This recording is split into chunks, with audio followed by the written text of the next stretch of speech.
Fala pessoal, tudo bem com vocês? Estamos iniciando mais um Discípulos Podcast. Dessa vez estou de volta. Semana passada estava do outro lado da bancada, agora estou aqui para nós iniciarmos uma série de testemunhos que começou comigo, onde eu contei a minha história, onde eu contei aquilo que Deus fez na minha vida. E nós vamos passar todo esse mês de julho contando histórias de homens de Deus que outrora viviam em um local diferente daquilo que Deus o projetou para viver, que é como sacerdote, que é como homem posicionado, aquele que governa bem a sua casa, que influencia positivamente a igreja e, consequentemente, a sociedade. E é nesse momento em que nós estamos aqui reunidos para poder tratarmos desse assunto, de homens de Deus que foram transformados por Jesus. E no quadro de hoje, desse testemunho, na masculinidade bíblica, eu trouxe ele, que foi transformado por Deus num processo doloroso, mas transformador e inspirador. Eu estou falando de alguém que saiu das trevas e Deus o trouxe para a luz. Um testemunho de um homem que foi restaurado verdadeiramente por Cristo. Alguém que viveu no vício da bebida, no vício de pornografia e em outras coisas que ele vai contar um pouco para nós hoje aqui. Hoje ele vai abrir o coração comigo e com você que está nos acompanhando aqui no Discípulos Podcast. E eu quero já te pedir para poder curtir, comentar, para poder compartilhar e se inscrever no canal, para poder você receber todas as notificações daquilo que nós vamos colocar aqui, tá bom? Eu queria já dar boas-vindas a ele, Bruno Pessoa. Fico muito feliz de estar recebendo você aqui no Discípulos Podcast. Seja muito bem-vindo. Deus te abençoe. Bem-vindo, Bruno. Obrigado, Ivan. De verdade, primeiramente, agradecer a você, né? O privilégio e a honra que é estar desse lado, né? Cadeira importantíssima. Já passaram aqui grandes homens, grandes nomes, mestres, né? E, inclusive, uma pessoa que admiro demais, que é o nosso pastor André. Então, sinto-me honrado pelo convite e por hoje estar aqui desse lado, contar um pouquinho da minha história, do meu testemunho, né? Alguém que realmente foi resgatado, há muito ainda para ser transformado, alguém que ainda está em construção, mas que, com toda convicção, eu posso te dizer hoje, um homem liberto. Que maravilha, Bruno. E assim, a gente entende através da palavra que nós, depois que aceitamos Jesus, a gente não fica um super-herói. A gente não fica alguém já perfeito, alguém já transformado por completo, como você bem colocou. Foi cirúrgica essa sua fala em dizer que eu fui transformado, sou um novo homem, mas estou no processo ainda de santificação, como a Bíblia fala. Que o nosso processo de santificação, ele é paulatino. Ele é dia a dia, ele é de glória em glória, de fé em fé. Ele é todos os dias, onde a gente vai ajustando uma coisa, outra, aprendendo aqui e acolá. E assim a gente vai crescendo até a estatura de varão perfeito. Verdade. Até o Senhor voltar ou nos chamar para estar perto dele. Mas me diga, Bruno, quem é Bruno Pessoa? Eita! Bruno Pessoa, sou casado com a Bruna, né? Na verdade, nós casamos oficialmente debaixo de uma ordem do nosso pastor Anderson há pouco mais de um ano, mas a gente já convive há 24 anos. Né? Sou o pai de 2 filhos, do João e da Maria Eduarda, 2 belos filhos que me trazem muito orgulho mesmo. Antes de ontem tive mais um orgulho da minha filha, mais um crescimento profissional na vida dela. Conta pra nós.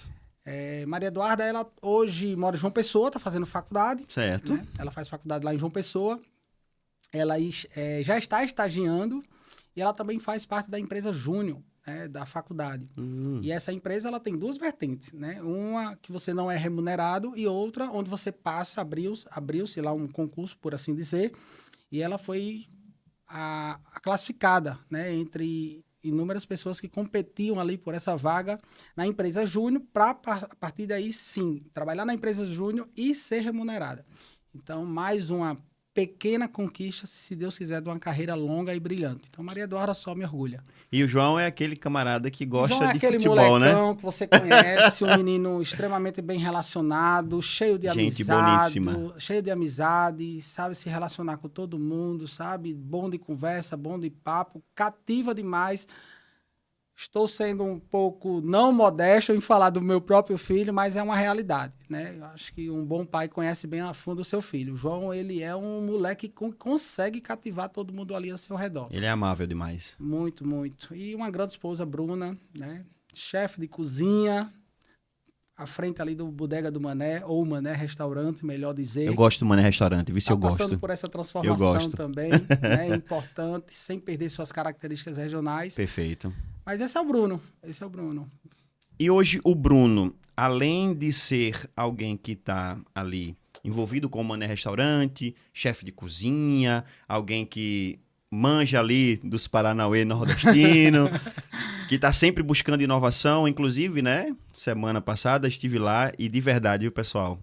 Eu sou suspeito em dizer, toda vez que a gente vai combinar alguma coisa com um grupo que a gente lidera, que é o grupo de casados, a gente esteve lá agora essa semana, rapaz, esse camarada fez uns pratos lá, que negócio de Jesus. Olha, aquele negócio tem que ter no céu, não tem condições não, é bom demais. Recomendo, viu, mano, é restaurante, mas embora. Jerônimo Câmara, qual o número? 220B. 220B, Jerônimo Câmara, 220B, Mané Restaurante. Vai lá, não se arrepender não. Como a gente diz aqui no Nordeste, você sai de bucho cheio. Eita, momento mexão. Exatamente. Voltando pra cá, Bruno, vamos lá. Você me falou que Bruno é casado com a Bruna, tem pai e 2 filhos, certo. Mas quem era o Bruno lá antes de Jesus? Quando conheceu a Bruna, há 20 e poucos anos atrás, como é que foi isso? Me conta a tua história, Bruno, a tua origem, Bora. Como é que foi? Vamos lá, Ivan. Essa história é bem interessante, é legal. Tem seus momentos emocionantes, seus momentos tristes, né? E tem seu momento de ápice, mas aquele ápice que talvez hoje eu posso dizer, não queria ter chegado, que é literalmente o fundo do poço, né? É um lamaçal de pecados, como a Bíblia diz. Ivan, eu nasci numa família evangélica, né? Minha avó materna ela é evangélica, minha mãe também, e eu nasci marcado, certo? Marcado por Cristo. E estive na igreja durante toda a minha infância. Na fase da minha adolescência, eu me envolvi com um grupo muito bom, que tenho muito carinho, amo de paixão, que é um grupo da Igreja Batista do Natal. Então, passei uma parte da minha adolescência frequentando a Igreja Batista do Natal, ali na Rua Mossoró, na época presidida pelo pastor Jonas Bidart, né?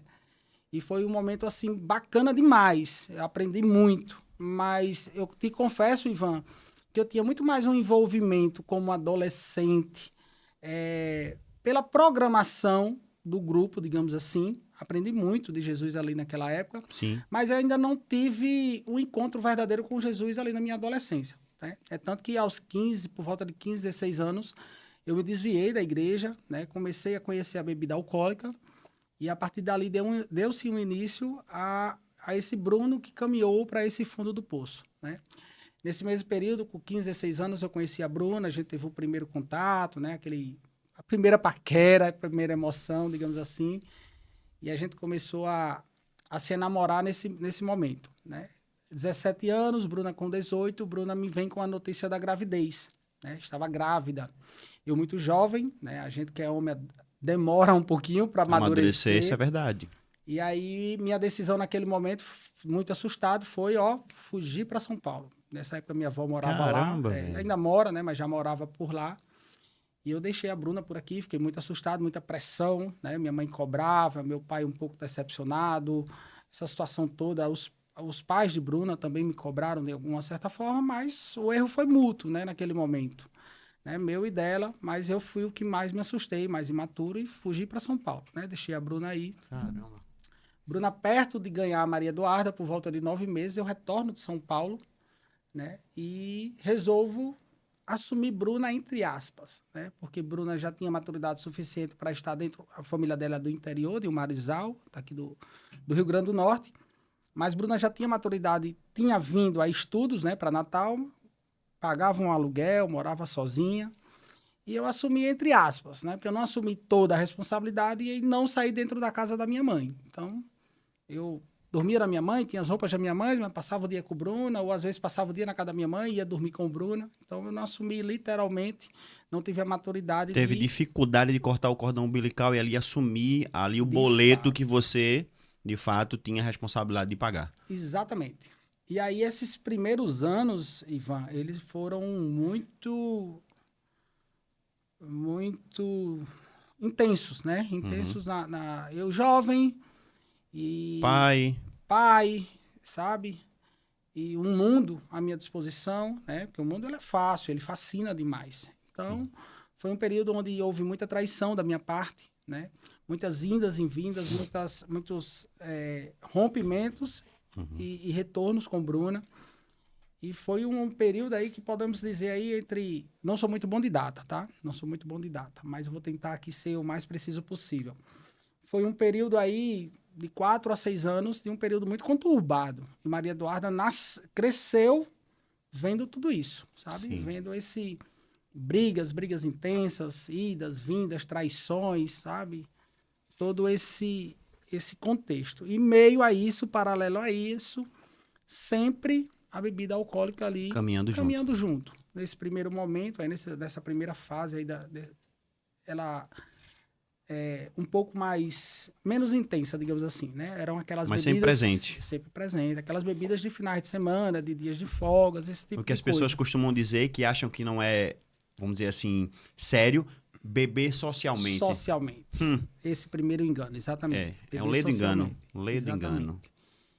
E aí, de lá para cá, a gente foi construindo a nossa vida, até que chegou um período que eu tomei, sim, a responsabilidade e entrei para dentro de uma casa, literalmente, com... Demorou quanto tempo para essa decisão, Bruno? Por volta de 6 anos, 7 anos. Caraca. Maria Eduarda estava com 6 anos, 7 anos. E tu sempre, na casa da tua mãe, sempre fazendo esse flerte ali com Bruna, em relação a estar com ela um pouquinho, dormir em casa, ou vice-versa, ficar com ela, dormir e depois voltar para casa da tua mãe. 6, 7 anos. Exatamente, Ivan. Aquilo que eu falo, Bruno, pegando um gancho na tua palavra, olha só, os homens, eles precisam entender esse erro que Bruno cometeu, assim como eu cometi, que é imaginar na nossa cabeça que nós nunca vamos nos separarmos dos nossos pais, vamos estar sempre dependendo, sendo filhinho de papai, sendo filhinho de mamãe. Mas a gente precisa entender que toda ação gera uma reação. Se nós praticarmos alguma coisa, precisamos segurar a peteca das consequências daquilo que a gente fez. Significa dizer o seguinte, em outras palavras, aquilo que você planta, você colhe, queridão. Então significa dizer também que todas as sementes boas e ruins estão nas suas mãos, você que escolhe semeá-las. Se uma vez você escolher semear, saiba de uma coisa, você será obrigado a colher, porque a semeadura ela é opcional, mas a colheita ela é obrigatória. Exatamente. Então você estava colhendo, mas não queria assumir essa colheita. Não tinha maturidade para isso, mas enfim, depois de um período aí de 6, 7 anos, eu resolvo, né, trazer as malas para dentro da casa da Bruna e a gente tentar construir alguma vida ali, né, tentar junto, né. Tive esse pequeno e primeiro amadurecimento, mas aí um falso amadurecimento, Ivan, porque continuou as traições, né, da minha parte e mais uma série de brigas e polêmicas dentro de um lar que a Maria Eduarda também presenciou, né? Então, tive essa maturidade de assumi-la dentro de uma casa, Sim. mas não amadureci literalmente como um homem. Maria Eduarda, por volta de já 8, 9 anos de idade, vem a segunda gravidez, vem o João. Bruna estava muito bem profissionalmente. Não era esperado e não era desejado o João, né? Mas filho é bênção. Sim. E as coisas acontecem no tempo de Deus. Hoje a gente tem esse conhecimento, essa maturidade. E a partir dali, me veio a oportunidade, né, do Mané. E aí, entrelaçado ao Mané, vem uma série de situações que melhoraram em alguns aspectos, né? Conforto, financeiro, profissional. Porém, me trouxe uma outra, por assim dizer, uma decadência como homem, né? Que foi a ausência dentro de casa, né? Então, junto com o nascimento de João, nasce o Mané. Então, eu entro na minha vida profissional à frente de um restaurante de forma muito intensa, né? Todo pequeno comerciante vai se identificar um pouco com o que eu estou falando, né? Você saía de manhã, 5 horas, 6 horas da manhã para ir para o Ceasa, para uma feira, fazer as compras, passava o dia inteiro dentro de uma cozinha, cozinhando, atendendo clientes, e só terminava minha jornada por volta de meia-noite, 1 hora da manhã. Então, foram bons anos, né? Por mais ou menos aí uns 4 anos, nesse ritmo, certo? E a ausência quase que total dentro de casa. Sim. Né? Então, eu digo quase que total porque eu estava durante a noite, e apesar da minha imaturidade, Bruna sempre foi uma mulher já muito madura, e sempre pensando muito à frente e muito cautelosa. Então, ela apesar de eu não estar presente, ela me fazia presente na criação dos meninos, sempre me consultando, sempre uma conversa ao final do dia sobre qual era a decisão que ia tomar, sobre como é que a gente ia agir. Então, ela tinha essa maturidade, né, de sempre me trazer. Apesar de eu não ter essa maturidade, ela tinha. Então, ela sempre me trazia para ser presente de alguma forma. E o que aconteceu depois desse período em relação a essa ausência, a esse, vamos se dizer assim, essa convivência com o álcool, mesmo que de maneira ali, finais de semana, de maneira mais social, mas sempre presente, essa questão das traições, o que é que isso de fato reverberou na convivência com as crianças, na convivência com Bruna? Como é que foi, vamos dizer assim, o resultado, né, desses anos em que você começou a assumir, né, a Bruna, de fato, o nascimento de Maria Eduarda, depois o nascimento do João e também a questão ali da criação do Mané. Você hoje, né, ou depois de alguns anos, percebeu que isso afetou em alguma área? Ivan, não afetou em alguma, não. Afetou em várias, né? E você só consegue ter essa dimensão. Eu acho que eu só consegui ter essa dimensão, o quanto o quanto isso foi afetado, principalmente depois que eu aceitei ao Senhor, né? Onde literalmente, como a palavra diz, as escamas dos olhos caem e você consegue ter visão de crescimento na vida espiritual, mas também você consegue ter uma visão de reflexão. Sim. De onde o Senhor lhe tirou. Perfeito. Mas uma coisa eu posso te pontuar, e a principal delas, né? Meu relacionamento com minha filha, com Maria Eduarda, né?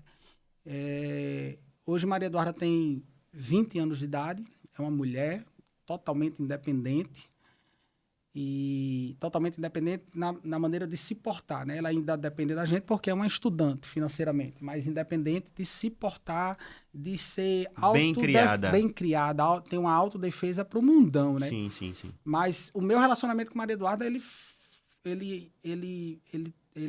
não foi bem, né? A gente tem hoje uma relação muito afetada por tudo que ela viveu, conviveu, tudo Perfeito. que ela viu. Você tá entendendo? A sua tenridade ali dos 0 aos 7, ela viveu no meio dessa turbulência. Exatamente. Onde sua personalidade é formada, onde sua características como ser humano, ela é percebida. Então, é nessa faixa, dos 0 aos 7 anos. E nesse período, ela teve esse tipo de referencial. Você, como contou para nós, ausente, traições, bebida, pouco tempo de convivência. Então, ela viveu esse período mais do que o João, né, que veio de maneira posterior. Então, ela pegou o João, quando pegou isso, foi já a fase já de muita mudança, né? Então, assim, talvez esse seja o maior impacto, como você falou. Ivan, e sabe, eu quero até te relatar uma situação da seguinte forma. Sabe uma coisa que é natural para prejudicar o relacionamento de um filho para com o pai? Principalmente a defesa da mãe para esse filho. O que acontece? Deixa eu explicar o que eu estou tentando te dizer, né? Eu chegava embriagado, eu traía, eu era agressivo nas palavras, nunca fui, graças a Deus, agressivo fisicamente, nunca agredi Bruna fisicamente e nunca agredi meus filhos também fisicamente sobre o efeito de álcool, né? Um tapinha de correção aqui por uma malcriação de menino, aconteceu, mas sobre o efeito de álcool não, e agredi minha esposa, graças a Deus, também não. Mas o que acontece? Você chega sobre o efeito de álcool, você chega agressivo, né? Às vezes em casa, situações de traição. Então, o que é que a mãe naturalmente faz? Pega aqueles filhos e abraça, Sim. Protege, né? Isso vai distanciando um pouco do filho. O filho, meu pai é brabo, meu pai tá bêbado, eu tenho medo, eu tenho receio. Isso vai criando um distanciamento, né? Naturalmente, a mãe não faz por mal, mas vai proteger, vai tirar, vai esconder, vai guardar, vai zelar pelo filho, vai botar dentro do quarto para que não presencie toda aquela situação. E aí o filho vai criando, a criança ali vai criando essas frustrações, né? Então, eu acho que a questão com Maria Eduarda foi essa, sabe? Dela conviver, ver tudo isso, criar essa defesa e ir se distanciando, né? E ao mesmo tempo a gente vai se envergonhando do que a gente faz, principalmente no dia seguinte, no dia da ressaca, né? E envergonhado do filho, você desvia o olhar, não conversa mais, não para brincar, não dá atenção, não se ajoelha para olhar no olho. Então, acho que são essas situações que foram... Essa situação com a Maria Eduarda foi a que mais prejudicou, que mais reverberou de toda essa situação com álcool, com traição. E meio a tudo isso, essas idas e vindas, essas separações, Ivan, tem uma série de outras coisas que aconteciam, né? Por exemplo, masturbação, pornografia, prostituição, né? Então, eu estava separado, tinha aquele amigo, tinha aquele colega, vamos ali. Então, eu tive contato com esse mundo também, né? Não era uma coisa, principalmente a prostituição, não foi uma coisa tão rotineira da minha vida, mas eu tive contato com isso também, né? E então, realmente foi uma fase bem difícil, né? E aí veio o Mané, veio o João, né? A traição, eu comecei a ter um pouco mais de maturidade também por imposição de Bruna. Não aguento mais, já deu, não aguento, tá? Se você me vier com a outra dessa aí, a gente acaba. E eu sempre a amei, né? Sempre, de uma certa forma, zelei por minha casa, né? Já vinha tomando maturidade para isso, já tinha prazer no meu lar, né? Então, não queria perder aquilo. E realmente eu tomei maturidade em relação às traições. Em contrapartida, o álcool ali começou a ser mais presente. Então, deixou de ser aquela bebida social, né? Para ser algo mais presente na minha vida. E com o Mané, né, a coisa se intensificou um pouco. Principalmente pelo acesso, pela facilidade, né? O restaurante, o ambiente de bar que eu tinha bebida sempre disponível. O dia era longo e sempre ao final do dia me vinha aquela mentalidade de me recompensar. Trabalhei muito, fiz o esforço, agora vou para o meu momento de lazer. Então, sempre ao final do dia, uma cervejinha, 2, 3, 4, 5, 10 cervejinhas, sempre no final do dia. E isso começou a ser mais rotineiro, muito. Os dias começaram a ser mais próximos, né? O intervalo começou a ser mais próximo. Que acontecia no final de semana, começou a acontecer 3 vezes por semana, depois dia sim, dia não. Até que a gente passou pela pandemia, né? Chega a pandemia, o Mané cresceu, a gente tomou uma proporção bacana, legal. Tínhamos aí por volta de 20 e poucos funcionários. E aquilo foi uma tragédia em todos os sentidos, né? Para todo mundo. Verdade. Financeiramente falando, abalou muito. E eu me vi ali como empresário naquela situação de vou quebrar, não tem dinheiro, não está entrando recurso, a casa estamos sendo obrigados a fechar. E aí veio ansiedade, veio um pouco de quase que uma depressão, né? Veio uma carga de estresse muito grande. E o recurso que eu tinha ali naquele momento era um que eu já estava me aproximando dele cada dia mais, que era o álcool e era a bebida. Então, aquilo que tinha intervalos entre um dia e outro começou a ser literalmente rotineiro. Todos os dias. E essa bebida, ela se lançava do trabalho para casa. Eu nunca fui aquele cara de beber e gostar de farra, sabe, Ivan?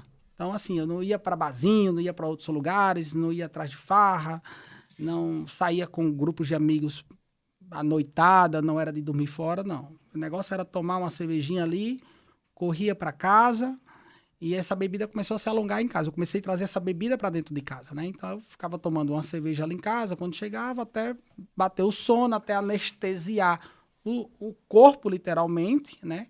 Com o efeito do álcool, anestesiar a mente, os problemas sanarem ali superficialmente. Isso, de maneira, vamos dizer assim, ilusória, né? Ilusória, bastante ilusória. Porque no outro dia ele estava lá. Tudo lá, né? E às vezes até pior. Sim, sem dúvida, porque estava com dor de cabeça, ressaca. Além da ressaca, você está fugindo do problema. Exato, com álcool, perfeito, né? Você não está enfrentando, você Essa tá é a grande ilusão. Isso é a grande ilusão de quem é viciado em alguma coisa. É achar que aquela dopamina ou aquela satisfação momentânea vai trazer a solução dos problemas que tu está enfrentando. Não traz. Não traz. É quando as pessoas que hoje compreendem isso, você e eu, que já fomos viciados em alguma coisa, a gente percebe isso hoje com clareza. Mas quem está dentro não consegue enxergar que aquele tipo de atitude não vai sanar e nem vai te trazer uma satisfação a ponto de você criar coragem ou criar uma solução ali do nada para poder resolver seus problemas. Como você bem falou, vai vir pior, dobrado. Porque você vai vir com ressaca, você vai ver que o problema tá lá, agora você tá com 2 problemas, a ressaca e mais o problema que já existia, e sempre vai virando uma bola de neve, então nunca acaba. Exatamente. Então não é o melhor caminho. O vício não é o melhor caminho. Não, é uma coisa, é uma ilusão, de É fato. ilusão. É um prazer momentâneo, mas é uma ilusão e não resolve. Enfim. E os problemas no outro dia para ser enfrentado da pandemia, aí essa bebida começou a ser mais cotidiana, cada dia mais e mais, até que a pandemia passou, mas o vício ele se alastrou de vez, né? Então, eu venho aí, faz 2 anos que eu voltei para os caminhos, digamos que a pandemia terminou em 2022. 2022, né? Por aí. Então, mais ou menos isso. Faz uns 3 anos aí, 3 anos não, perdão, 4 anos, né? 2 eu estou sem beber, sem o álcool, então há 2 anos antes desses últimos 2 anos, eu vinha literalmente bebendo todos os dias, né? E essa bebida, ela foi tomando de conta de mim, literalmente, então era uma coisa que tudo só girava em torno do álcool, se era um aniversário, se era um passeio, se era uma saída, se era alguma coisa, então o álcool em algum momento na minha vida do meu dia estava na minha programação. Então, a vida começou a girar em torno do álcool. E eu estava de uma maneira, Ivan, que eu bebia de manhã, eu bebia de tarde, eu bebia de noite, eu acordava para beber, eu dormia bebendo, você está entendendo? Então, eu cheguei a um ponto de beber trabalhando. Né? Estava bebendo trabalhando. Então, eu chegava na Mané do meu trabalho, 6h30, 7 horas da manhã. A primeira coisa que eu fazia, além de abrir a porta do estabelecimento, era me direcionar para uma freezer de cerveja, pegar uma cerveja e já tomar, antes de qualquer gole de água, de café, de qualquer coisa. Né? E, às vezes, essa bebida ela durava durante o expediente. Então, eu pegava uma garrafinha dessas térmicas, botava uma cerveja dentro, achando que estava enganando alguém, mas, na verdade, só estava me enganando. Exato. E ficava trabalhando ali no dia e tomando cerveja no decorrer do dia. E se tornou uma coisa realmente absurda, né? E alguns episódios também aconteciam em casa devido à bebida, algumas discussões, né? E aí, quem passou a presenciar e quem passou a ficar uma criança tenebrosa comigo, dessa vez, foi o João, né? Ou seja, repetindo o ciclo. Exatamente. Maria Eduarda viveu uma fase, já adolescente, conhecia um pouco da situação, ficava mais reclusa, mas quem estava ali na sala, correndo, passeando para cima e para baixo, brincando, quem era criança e começou a ver meio que a novela se repetir, foi o João, né?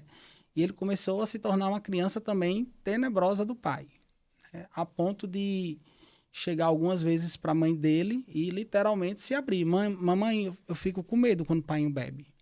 Então, quando eu começava a beber, que ele me via bebendo, chegava em casa com alguma bebida trazida já do trabalho, o João já se isolava, não falava comigo, já se saía de perto, né? E vinha novamente, eu acho que de forma involuntária, essa defesa da mãe, né? Não, chegue para cá, vá para ali, deixe seu pai. E aí, caminhava-se tudo para a história se repetir, né? Principalmente em conturbar a minha relação agora com o João. Perfeito. Né? E quando é que Jesus, como você falou, você aceitou Jesus? Qual foi o momento em que você conseguiu perceber ou permitiu que Jesus entrasse na sua vida e transformasse a sua história? Ivan, como é que se deu, Bruno? Vamos lá. Bruna, ela já vinha frequentando a nossa igreja, a Devec do Natal, né? Certo. Ela já vinha frequentando a nossa igreja de maneira esporádica, até que ela aceitou lá na igreja, né? Ela aceitou a Jesus lá na igreja e começou a frequentar a Devec de maneira mais periódica, certo? E aí ela começou a exigir isso de mim. Bruna, eu preciso abrir um parêntese aqui para falar diretamente até com ela, né? Bruna, ela foi durante toda a nossa vida, todo o nosso relacionamento, esses 24 anos que a gente se conhece, a gente se relaciona, de uma sabedoria gigantesca, né? Uma verdadeira guerreira. Ela passou, na verdade, por muitos bocados aí difícil, mas ela teve sabedoria em todo instante, tá? Em manter a família unida, em me trazer presente em alguns momentos, né? Já que eu era tão ausente. Então, ela reservava, nem que fosse um pequeno instante ali no dia, para que eu fosse presente de alguma forma, para que eu tivesse uma ação de homem, né? Dentro de casa. Então, eu agradeço muito a Deus pelo momento que eu estou hoje, né? Pela fase onde Ele me tirou. Muito não, eu agradeço principalmente a Deus, mas muito se deve também à minha esposa, né? Pela sua conduta, o quanto ela foi guerreira, o quanto ela sofreu, mas o quanto ela teve sabedoria e o quanto o Senhor plantou no coração dela zelar, buscar, ajoelhar, orar, fazer campanha por sua família, né? Hoje ela colhe frutos, né? Muito a gente tem que crescer ainda, muito a gente precisa fazer como família, como pais, né? Eu como sacerdote e ela também como a, a gestora de uma casa, mas hoje ela colhe bons frutos de tudo isso, né? Parênteses aberto, amor, te amo. E aí, Ivan, ela começou a exigir isso de mim, tá? E ela começou da estratégia que ela tinha, Sim, né? sem dúvida. Então, assim, ó, você pode beber na quarta, você pode beber na sexta, você pode beber o final de semana. Mas a quinta-feira, que é o nosso culto da vitória, você não vai beber porque você vai para a igreja comigo. Certo? Você vai para a igreja Começou comigo a na negociar, quinta-feira. tá Então era certo. negociável. Então, assim, eu para ter, naquele momento, né, a paz de beber na quarta e a paz, a falsa paz, na verdade, de beber na sexta no final de semana, eu me predispus a. Não, tá bom, na quinta eu não bebo. Mas eu não bebi até a hora do culto. É, desse jeito. Que bicho Ia para a sacana. igreja, participava do culto. Então, por ser uma pessoa já marcada pelo Senhor, por nascer Sim. no Evangelho, por ter participado da minha adolescência de uma igreja muito boa, como a Batista, então eu já era marcado, né? Então Sim. eu tinha conhecimento da palavra. Então a palavra me tocava. Só que a abstinência e o vício era muito grande naquele momento. Então, às vezes, a gente saía da igreja na quinta-feira, ia para uma lanchonete, para uma pizzaria, e eu já ia eufórico. Porque a partir daquele momento eu já estava Livre. liberado por Bruna para beber. Então eu já sentava ali antes de escolher uma pizza, não sabia se era calabresa, se vinha queijo, se vinha molho, o que é que eu ia comer, mas a cerveja eu já pedi. A gente ri agora, a gente brinca, né, um pouco divertido, mas é triste. Sem é dúvida. Triste. Com certeza é muito triste, tá? E é lamentável para um homem chegar nessa situação. Mas e ela começou a montar a estratégia que ela tinha, que era essa, né? Tentar me levar às quintas-feiras para a igreja. Isso foi surtindo efeito. Né? A palavra foi fazendo o seu efeito, foi tocando, eu ia ouvindo, ia com um pouco mais, sem ela precisar negociar tanto, e fui frequentando quando dava, né? Quando dava ou quando ela insistia bastante. Até, Ivan, que a gente chegou a uma cena que foi, assim, um momento chave para toda essa mudança de vida, tá? Qual foi, Bruno? Eu tinha passado o dia, eu não recordo bem, Ivan, de onde nós vínhamos, né? Mas eu tinha passado o dia tomando cerveja, tinha passado o dia bebendo, e a gente ia chegando em casa, e estava eu, ela e João. E ela estava bem fadigada já, né? Dessa rotina de bebida diariamente, e nesse dia ela também estava muito cansada, porque talvez ela tivesse me chamado para vir embora, e eu ainda não vinha. Sabe aquela coisa da saideira? Não, mais Sim. uma, mais uma. Eu não lembro. Então ela já vinha um pouco chateada. E eu vinha bebendo no carro também. E quando chegou em casa, ela, na verdade, na garagem do condomínio, ela desabafou, falou alguma coisa. E eu muito irritado ali, né, sobre o efeito do álcool. E eu vou te relatar uma coisa assim, Ivan, que são relatos da Bruna. Porque aquele pequeno período ali de momento onde isso aconteceu, eu não tenho recordação, né? Primeiro porque eu já tenho sabedoria que eu estava tomado por algum espírito naquele momento. Sem dúvida. E segundo porque eu estava sob o efeito do álcool. E Bruna disse que eu me sentei num banquinho que tem de uma praça lá, virei para ela com a garrafa de long neck na mão e bati com essa garrafa no banco muito forte, né? A gente já vinha na discussão, bati muito forte. E olhei para ela e ela relata que quando eu olhei para ela e pronunciei as palavras que eu vou dizer logo em seguida, ela não me reconheceu. No olhar, no tom de voz, ela relata isso, que você pode ter a oportunidade depois de perguntar isso a ela. Ela disse que ali não era o Bruno que ela casou, não era o Bruno, não era Bruno CPF, essa pessoa que vos fala nesse momento. Não era, né? Perfeito. Por isso que eu creio que sim, naquele momento eu estava possuído por algum espírito. E aí ela fala que eu olhei para ela, se for por causa disso aqui, eu levantei a garrafa e mostrei para ela, eu não deixo de beber nunca, nunca, nunca, nunca vou deixar. Isso aqui eu não deixo nunca. E algo parecido assim desse tipo. Eu não recordo dessa cena, não recordo desse momento, até recordo a nossa chegada até a garagem e recordo depois a gente subindo. Acho que ela subiu na frente e eu subi logo em seguida, né? Tomei mais 1 ou 2 cervejas em casa, anestesia, fiquei anestesiado, como de costume, fui dormir, né? Não houve mais discussão, ela se calou, fui dormir. No dia seguinte, acordei bem cedo, para variar a ressaca moral lá embaixo, né? A dignidade mais rala ainda, porque Na assim, lama. é isso que o álcool traz no dia seguinte, né? Exato. É a ausência de dignidade, é a moral baixa, Sim. né? É a vergonha. Não me venha você me dizer que o álcool não traz isso no dia seguinte, porque traz. Ele traz felicidade momentânea? Traz uma alegria ali no momento do seu consumo, sim. Ele traz uma noite de prazeres, com certeza. Mas no dia seguinte, a certeza eu tenho por experiência de anos vivendo nisso, no dia seguinte, uma coisa que você não tem é alegria, é felicidade e é prazer. Não tem, né? Então é algo que realmente só enquanto dura seu efeito, só enquanto está durando ali a sua ingestão. Perfeito. Bruno, perdoe-me interromper. Problema. Eu queria explicar exatamente algo que talvez os telespectadores estejam perguntando. Por que Bruno não se lembra de um trecho desse episódio tão importante que foi um momento de virada, um momento da virada de chave na sua vida? E eu queria explicar exatamente isso. Você hoje compreende, mas eu queria explicar aqui para as pessoas. Por favor, Ivan. Bruno, nós, quando aceitamos o Senhor Jesus, nós recebemos o Espírito Santo como penhor da nossa vida.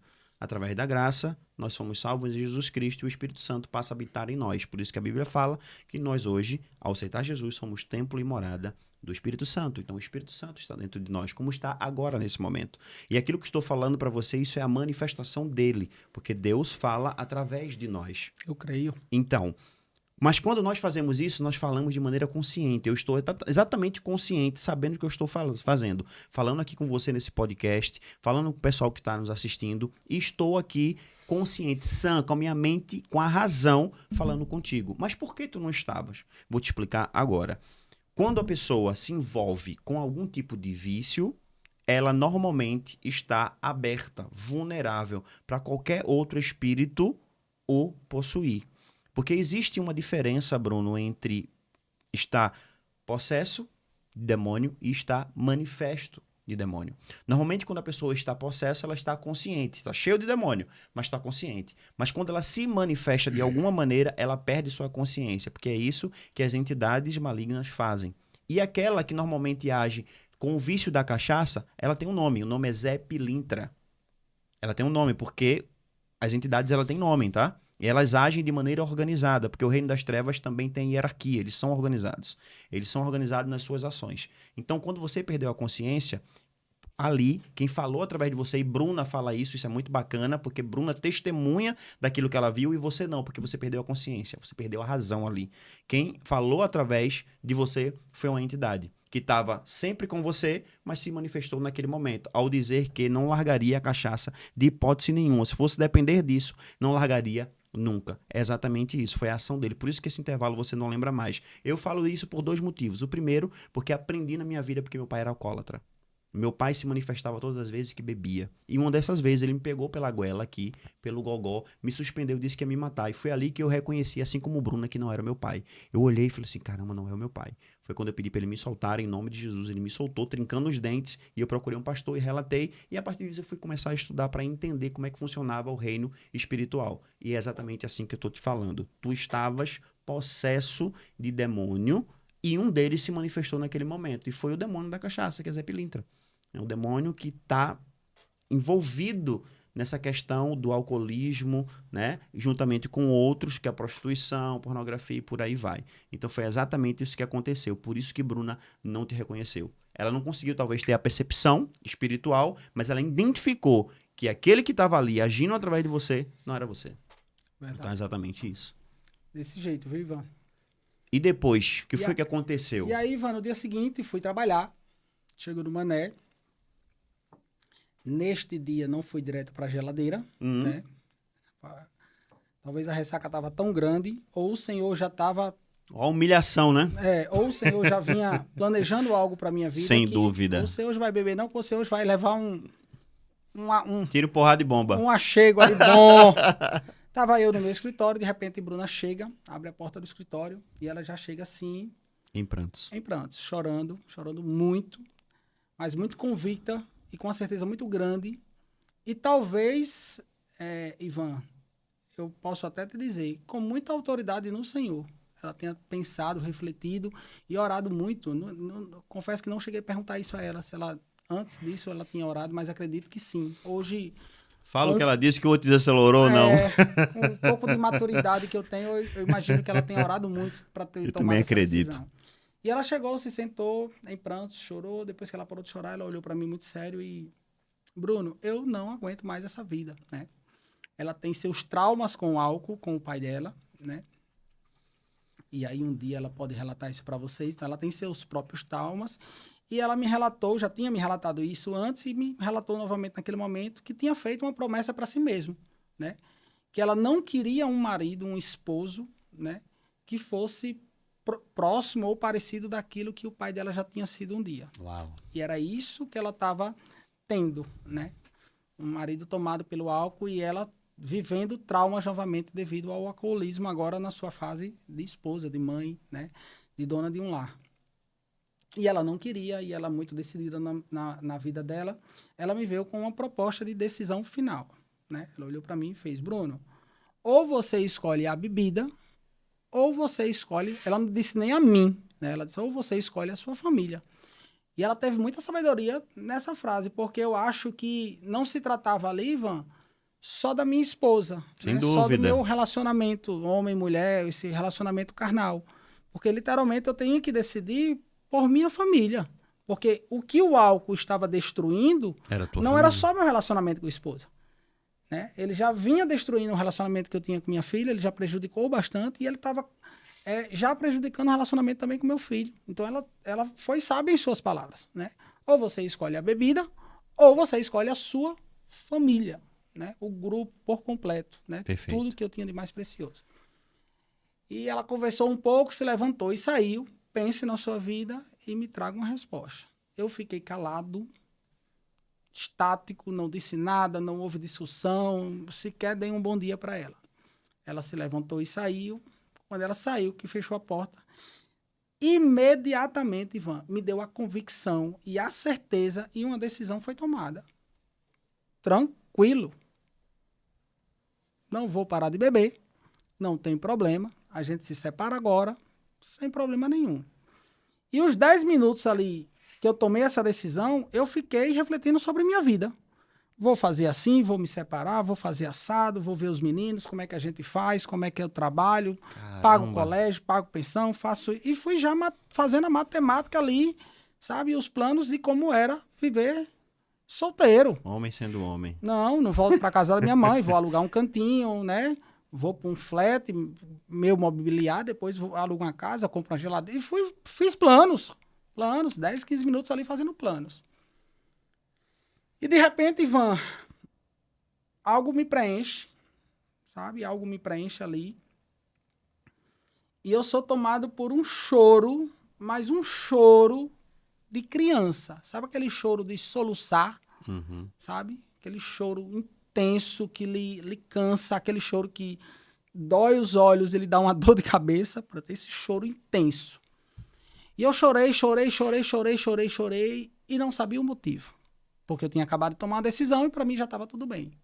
Mas eu chorei muito. Devo ter chorado aí uns 10 minutos. E depois desse choro, me veio uma vontade de orar, sabe? E eu não tinha mais o costume de orar, eu não sabia mais como orar, eu não sabia se eu me ajoelhava, se eu me sentava. E me veio esse desejo de orar, de conversar com Deus e sentado mesmo ali, não recordo bem, sabe? Eu lembro que eu tomei rapidamente uma outra decisão. Eu digo, não, eu não vou abrir mão da minha família, né? Eu já lutei muito, né? Apesar de todos esses transtornos, Ivan, que a gente viveu desde durante esses 24 anos, o início dele, mas de uma certa forma nós tínhamos momentos bons, né? Nós tínhamos momentos bons, nós tínhamos decisões sábias, nós vínhamos construindo uma vida, entendeu? Maria Eduarda hoje é reflexo da nossa criação. Sem né? dúvida. Sem sombra de dúvida, 80%, 90% do pulso firme de Bruna, porque eu era ausente. Sem né? dúvida. Então eu tinha ali uma colaboração de 10%, mas Maria Eduarda hoje é resultado dessa criação. O João Eduardo é um menino bom, também resultado dessa criação. Então tinha momentos bons, tinha momentos assertivos, né? Nós nos entendíamos como um casal, literalmente, por assim dizer, né? Na cama, no dia a dia, nas conversas, em momentos descontraído, então nem tudo era só o show de horrores do álcool, digamos assim. Mas atrapalhava, né? Mas eu digo, não, eu não vou abrir mão de tudo isso. Não vou abrir mão de tudo isso. É minha família, eu amo, é meus filhos, é isso que eu quero.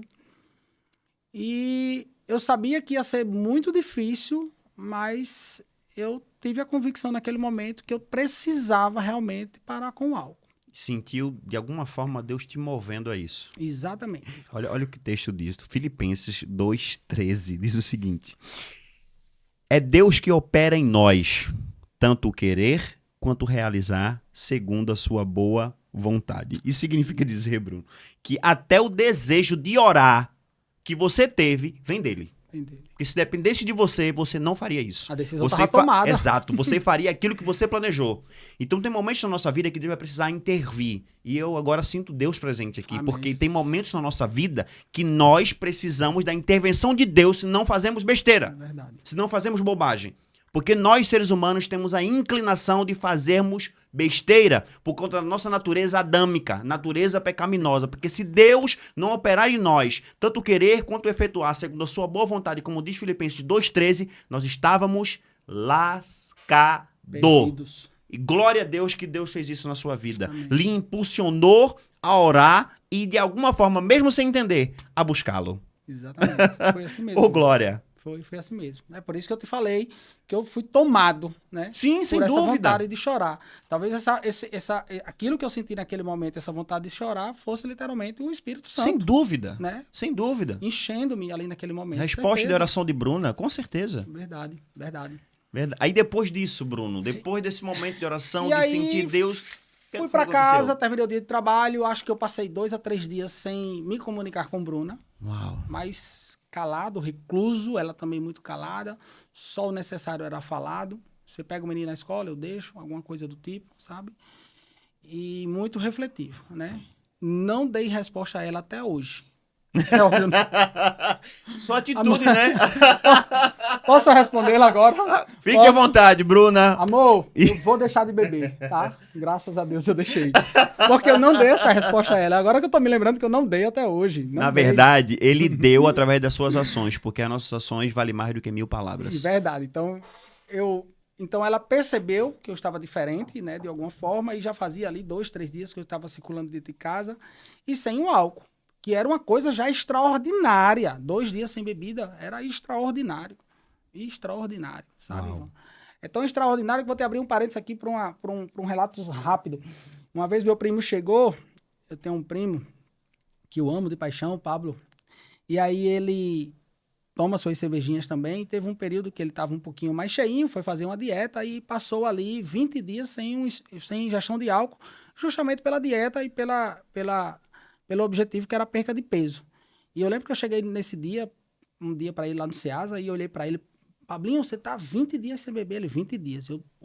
Não sei se ele recorda, mas eu lembro que eu olhei para ele, nunca que eu vou conseguir fazer isso. Nunca. 20 dias sem beber, nunca. Consigo não. Eu posso até fazer uma dieta, agora ficar sem beber, não. Né? Para você ver como era algo tão extraordinário passar 2, 3 dias sem beber. E ela foi entendendo ali aquele momento, a gente não parou para conversar sobre o assunto, eu não a respondi, e os dias foram se passando. Na semana seguinte nós estávamos com um humor melhor, né, já se relacionando melhor, e eu continuava sem beber, e até que ela me propôs, já havia feito essa proposta para mim outras vezes, já tinha tentado psicólogo, psiquiatra, medicação, algum tipo de tratamento, mas ela me propôs naquele momento de novo procurar tratamento através de profissionais da saúde, né? Através de medicação também. E me fez o convite da Quinta-feira da Vitória, né? Vamos para a igreja? Vou para a igreja. E aí comecei a ir para a igreja na quinta, aí me deu vontade de ir no domingo, né? Me deu vontade de ir na quinta da semana seguinte, no domingo também. Comecei a frequentar a igreja com mais frequência, sem precisar ser chantageado ou negociado, né? Uhum. Na verdade, ele não era chantageado, ela usava de estratégia. Eu que a chantageava. Ia para poder beber. Sim, Perdão, sim. corrigindo aqui Perfeito. as palavras. E aí comecei a ir mais para a igreja. E não foi fácil, sabe, Ivan? Não foi fácil porque os primeiros dias a abstinência, ela mexe com você de uma maneira tremenda. Sim. Tudo. Teu corpo está Falando tudo. acostumado, teu corpo vai gritar por Exatamente. isso. Até você ser desintoxicado. Sabe? Então, é físico mesmo, Sim, sabe? sim. Você sente, é arrepio, é dor de cabeça, é sede, é vontade, é mal-estar, é um desejo, é pressão que sobe, é pressão que desce. Então, a abstinência, ela lhe traz uma série de sentimentos, assim, É difícil.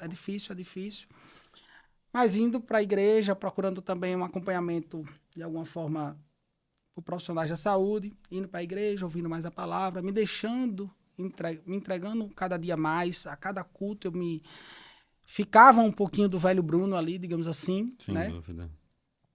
E, Ivan, teve algo simples que eu quero deixar até de receita, tá?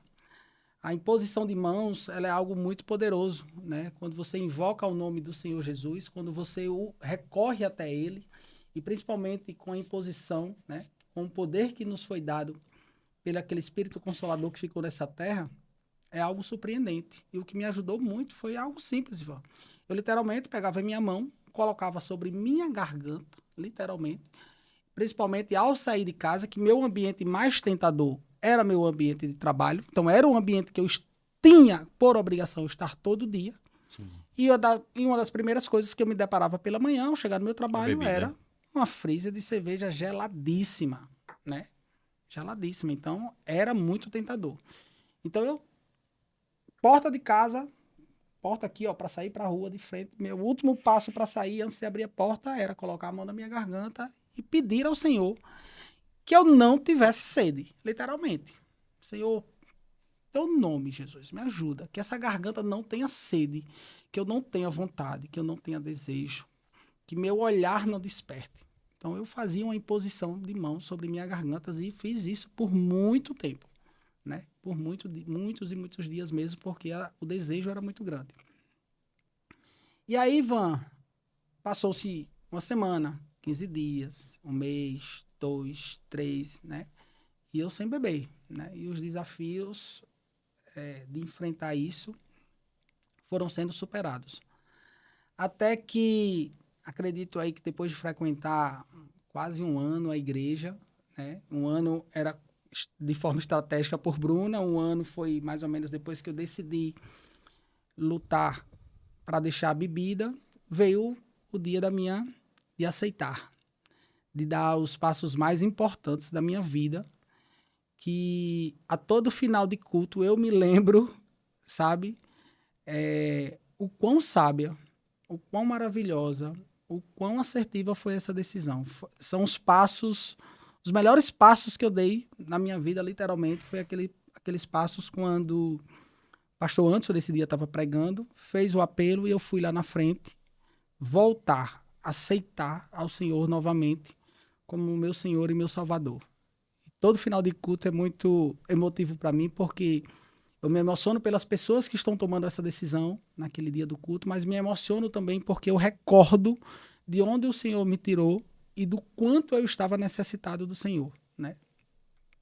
E a partir dali, só o caminhar, o crescer, e as coisas têm mudado mesmo, sabe, Ivan? Tem mudado mesmo. E essa é a pergunta que eu quero te fazer. O que é que mudou no que diz respeito à sua vida antes e agora, depois que você aceitou Jesus e se posicionou novamente como um homem de Deus que Deus lhe chamou para ser. E vão as poucas oportunidades, né, que eu tive de testemunhar sobre tudo isso que aconteceu. E sempre que eu recebo um convite para testemunhar, eu fico receoso, porque eu digo, será que eu vou conseguir passar a emoção que eu tive de tudo que eu vivi para poder impactar em outras vidas? Mas você me fez uma pergunta agora que foi a principal da noite, né? Desse momento que a gente está aqui de conversa.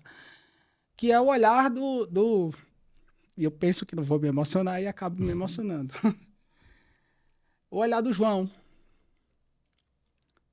O olhar do João. O olhar do meu filho para... Sem medo. O olhar do meu filho sem medo para mim. Eu acho que a melhor vitória que eu tive é a maior mudança, sabe? Porque em fases da minha vida, eu consegui, por muitos momentos, ver esse receio, esse medo de João quando chegava, né? Meu pai tá bebendo, sabe? Aquela criança que ficava trêmula, assustada. Então, hoje eu vejo meu filho, quando eu chegar em casa, feliz porque eu cheguei, ir até a mim, abraçar, brincar, né? Um adolescente, né? No auge da sua adolescência, ali com os 12 anos, chega em casa, ele, e aí, rei? Essa brincadeira. E aí, rei? Tudo bem? Como é que foi seu dia? Então, isso é imensurável, sabe? É imensurável. Valeu a pena toda a decisão de transformação que eu tomei. O olhar do meu filho, tudo. E agora, Bruno, como é também ser agora um pai presente e um marido fiel? Como é que está sendo isso, hein? Produção, tem um lenço, produção? O homem aqui chorou. Ivan, a maturidade é algo impressionante de se viver em todos os seus aspectos. Em todos os seus aspectos. Seja ele físico, seja ele emocional, seja ele espiritual.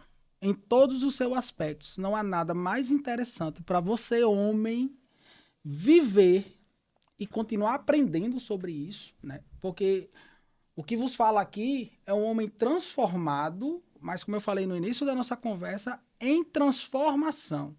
Existe muito a ser mudado, mas já existe muita coisa que mudou, muita coisa que amadureceu, muito conhecimento vindo do Senhor foi absorvido, mas não existe coisa melhor para você, homem, viver na sua vida do que a maturidade, em todos os aspectos. A maturidade de você se posicionar como sacerdote, a maturidade de você se posicionar como um pai, a maturidade de você se posicionar como um filho, a maturidade de você se posicionar como um cristão, a maturidade de você se posicionar como um homem da sociedade, isso é muito prazeroso, literalmente. Então, você ter a convicção que você hoje busca, né, ser um melhor pai, e sou um melhor pai, bem melhor do que já fui. Você ter a maturidade de buscar ser um esposo fiel, amável, zeloso, que cuida, que protege, e estar buscando melhorar também esses aspectos, é muito prazeroso, é muito fenomenal, certo? E você ter o prazer e a convicção que existe um Deus que você necessita, o busca e ele te responde, aí a gente fecha. Podemos até desligar aqui as luzes e acabou a conversa porque o ápice de sua vida chegou, né? Quando você começa a ter essa maturidade espiritual, que o Senhor te responde e você o ouve falar através de um irmão, através de uma pregação, através de uma palavra, através de um sinal. É verdade. Isso é fenomenal. Então, assim, eu estou vivendo dias maravilhosos, sabe? Como um pai melhor, mais presente, um esposo melhor, meu relacionamento em todos os aspectos com minha esposa tem melhorado. Eu vejo uma mulher mais leve, né? Eu vejo uma esposa ao meu lado mais tranquila, convicta, né? Que hoje tem uma segurança maior com o homem que tem do lado, que não vai sair, que não vai beber, que não vai mentir, que não vai, sabe, trair, se prostituir, coisas do tipo. Então, tem sido muito bom absorver e construir essa maturidade, Ivan. E isso me lembra, Bruno, o que está escrito em Gálatas capítulo 2, versículo 20, que diz o seguinte: já não sou eu quem vivo, mas Cristo que vive em mim. E isso corrobora com o que está escrito em 2 Coríntios 5,17. Se alguém está em Cristo, nova criatura é. As coisas velhas já passaram. Eis que tudo se fez novo. E isso significa dizer o seguinte, que Cristo não apenas nos conserta, ele também nos refaz do zero. Assim como aquele episódio de Ezequiel na casa do oleiro, de Jeremias na casa do oleiro. Ele desceu e viu o oleiro trabalhando a sua obra. E aquele vaso quebrou-se na mão do oleiro. Mas aquele barro não foi dispensado, não foi jogado fora, ele foi refeito. Ele foi moldado novamente para um novo vaso, para alguém agora transformado, para alguém pronto para viver novas expectativas, novas realidades, novas coisas em Cristo agora. Amém. Então, assim, de verdade, se você hoje está enfrentando ou está preso em algo, existe liberdade em Cristo. Se você hoje se sente aprisionado em alguma dessas coisas que nós comentamos aqui, no vício da cachaça, no vício do álcool, no vício da pornografia, no vício da prostituição, saiba, Cristo, ele pode libertá-lo. Cristo, ele pode livrá-lo de tudo isso. E a minha oração é que você escute esse testemunho de alguma maneira. Deus fale com você e possa ter um encontro contigo, assim como teve comigo, assim como teve com o Bruno Pessoa. Compartilhe esse episódio. Talvez alguém precise ser impactado por Deus através de tudo que nós falamos aqui. E de verdade, Bruno, eu queria agradecer a Deus pela sua vida, de estarmos aqui ouvindo tudo que Deus fez na sua história, porque uma vez que um homem que vivia de uma forma essa que levava a sua família para o abismo, porque uma vez que o homem está fora do lugar, toda a sua família vai para fora do lugar. Mas ver agora um homem posicionado e ver essa mudança, e eu, de maneira particular, posso afirmar isso, que eu te conheci exatamente nesse processo, né, de alguém que estava saindo desse estágio, desse fundo do poço e viver agora, e ver dois Brunos diferentes, isso me faz glorificar a Deus. E ver esse processo de mudança, esse testemunho de um filho que se comportava de uma maneira porque viu o pai de uma forma e agora de outra, mais leve, mais tranquila, isso não tem preço, só o Senhor Jesus pode proporcionar isso. Amém. Então, de verdade, muito obrigado. Deus te abençoe Bruna, Maria Eduarda, o João. Deus abençoe vocês. Eu sei que a gente está caminhando para o final, né? Você já está querendo fechar as cortinas, mas me permita aqui só mais um minutinho. Tá? Perfeito, tá com dois. Eu tô sentindo tanto a presença do Senhor aqui nesse nosso bate-papo, que eu preciso confessar e fazer e ter essa atitude, né? Todo esse testemunho que eu te falei, muita coisa mudou, principalmente ver o olhar do João dessa maneira, né? Mas algo ainda falta ser feito. E eu venho adiando isso, talvez por uma vergonha própria, né? Por tudo que eu causei a ela. Mas eu preciso te dizer isso, minha filha. O pai errou. Muito. O pai foi ausente. Mas eu sempre te amei, sempre te amei. E hoje eu tenho uma certeza no Senhor que aquele não era o Bruno a qual eu sou hoje, tá? Então, eu vou, né, lutar por você por toda a minha vida. Eu te amo. Eu quero que você me perdoe. Eu quero que você me perdoe. Foram atitudes, sim, vindas de mim, mas por muita falta de maturidade, né? E justamente essa maturidade que eu acabei de falar, sabe, Ivan? A maturidade que vem do Senhor. E a primeira oportunidade que o pai tiver, eu quero um abraço e eu quero que você se sinta livre de tudo, o que eu causei, né, na sua criação e de toda a frustração que ficou, tá? De verdade, me perdoe. Te amo muito, viu? Meus amigos, esse foi o episódio do Discípulos Podcast, em que nós ouvimos aqui uma história real de alguém que foi transformado pelo Senhor. E eu espero de verdade que você também possa ser encontrado pelo Senhor e transformado por Ele. Deus abençoe você, Deus abençoe a sua vida, em nome de Jesus.